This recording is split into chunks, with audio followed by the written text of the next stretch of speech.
They just came in with bulldozers and just yanked everything you had that was warm, everything that you had for food, light, whatever, it's just all gone. Anthony Cole lost everything he had when Metro Louisville cleared out a homeless camp, so he listened with hope while Louisville Metro Council members talked about an ordinance that would provide some protection. What it does is give homeless people living in an encampment on Metro property and those trying to help them find shelter 21 days before a homeless camp can be cleaned.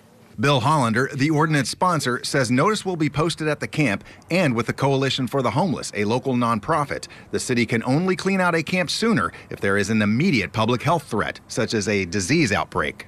The director of the Public Health and Wellness Department could issue that certification in writing. So we don't anticipate that would happen very often.